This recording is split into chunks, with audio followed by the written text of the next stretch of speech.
Good day, everyone. We will introduce ourselves. I am Jigidit Ramos Pastrana. I am Engine Cadet Rolando Sican. I am Engine Cadet Limbo Gianabe. I am Engine Cadet Paolo Cahiga.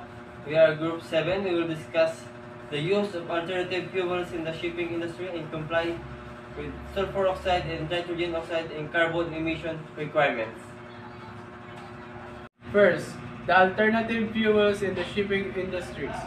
A path to cleaner seas, the shipping industry, a vital artery of global trade, faces increasing pressures to reduce its environmental impact.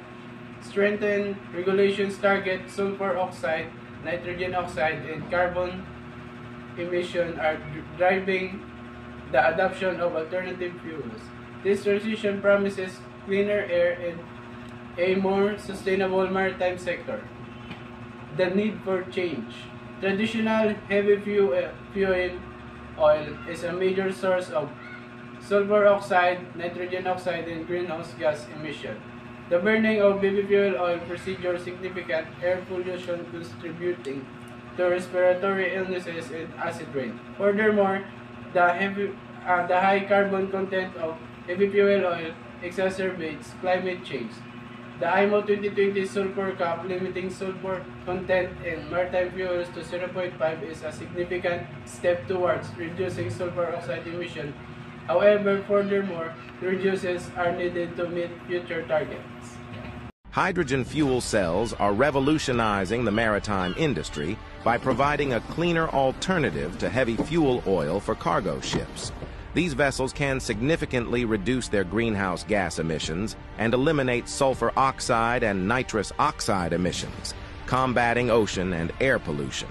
Economically, hydrogen offers a long-term solution to fluctuating fuel prices and potential regulatory fines associated with pollution. As the infrastructure for hydrogen refueling improves, hydrogen-powered ships could lead the charge towards a sustainable global trade system. Sulfur oxide emissions regulation. One of the key targets in maritime emissions control in the reduction of sulfur oxide, which are harmful pollutants produced when ship burn traditional high sulfur heavy fuel oil. In response to this, the IMO's 2020 sulfur cap mandates that sulfur content in marine fuel should not exceed 0.5%, down from the previous limit of 3.5 limits. Regulation has prompted the use of alternative fuels, including low sulfur fuels. Ships are shifted to low sulfur fuels such as marine diesel oil and marine gas oil, which contain significantly less sulfur compared to traditional HFO. Liquefied natural gas is a cleaner alternative to HFO, has virtually eliminate sulfur emissions and significantly reduce CO2 and particulate matter. LNG powered ships are gaining popularity, particularly for short and medium range routes. Methanol and ethanol, these biofuels are also gaining attention for their ability to reduce sulfur emissions. They can be produced from renewable resources, offering a potential pathway toward more sustainable shipping. 2. Nitrogen oxide emission regulations. NOx is a harmful pollutant primarily produced via combustion processes in ship engines.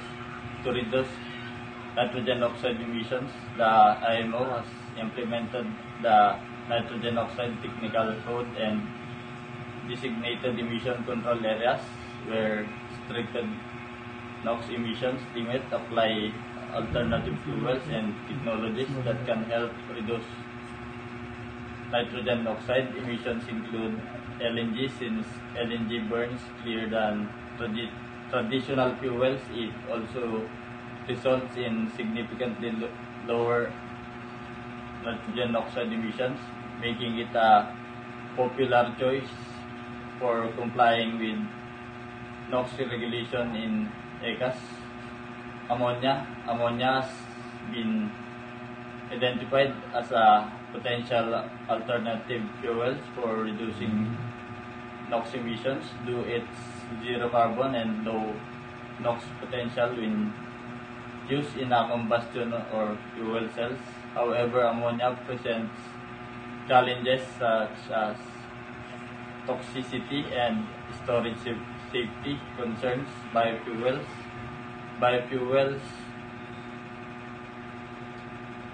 derived from algae plants or waste oil are another option that can produce lower nitrogen oxide emission compared to traditional marine fuels. Carbon emission. Reducing the shipping industry is a significant contributor to global emission. The IMO has set a goal to reduce total annual greenhouse gas emission from international shipping by the last 50% by 2050 relative. To meet this target, alternative fuels that have a lower carbon footprint are initial LNG is a post fuel. Its introduction 25 to 20% 20 to 25% less compared to making is a more friendly option for carbon reduce. However, it is still a significant source of greenhouse gas. It not properly hydrogen greenhouse produced from renewable energy. It is a zero carbon fuel that can replace conventional fuels in shipping. It can be used in internal combustion fuel cells to power diesel, offering the process of zero carbon emission. During operation, ammonia can be used as a zero carbon fuel when from renewable source. When burned, ammonia produce no nitrogen can't be used unless the proper such as selective reduction are employed. Mitigate them biofuels sustainable, including second and third generation biofuels made from materials have the potential to significantly reduce carbon emission compared to traditional fuels. This biofuel can be used in exciting ship engines with minimal modification, providing a reliability easy transition to general operation within solar power. While not a fuel, the integration of the wind assisted propulsion such as sails, our rotors, and solar panel on ship can contribute to the overall reduction in fuel consumption and carbon emission. Despite the potential of alternative fuels, there are several challenges in consideration that must be addressed for their widespread adoption. Number 1. Infrastructure development. The widespread adoption of alternative fuels requires a global fueling infrastructure which is currently limited.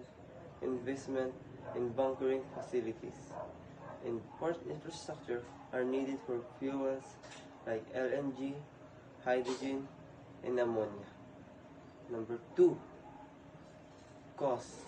Many alternative fuels, particularly hydrogen and ammonia, are still more expensive to produce and store than traditional marine fuels. Price parity with conventional fuel is a key factor in determining the rate of adoption. Number 3. Technological readiness. Not all alternative fuels are compatible with existing engines and systems. The shipping industry will need to invest in the development of new engines of the true-fitting technologies for these fuels, which can be costly and time-consuming. Safety and regulation. New fuels such as ammonia and hydrogen pose safety risks that need to be addressed through stringent regulatory frameworks and safety standards for their handling, storage, and transportation. Now, for our conclusion. The shipping industry is at a vital point in its transition to cleaner fuels, driven by the need to comply with sulfur oxide, nitrogen oxide, and CO2 emissions regulation. While alternative fuels such as LNG, biofuels, ammonia, hydrogen, and methanol hold significant promise, the industry must overcome infrastructure costs and technological barriers to ensure sustainable and compliant future collaboration between governments, industry, stakeholders, and technology developers will be crucial in accelerating the adoption of these fuels and achieving the IMO's environmental goals. This is the end of our reporting. Thank you, sir.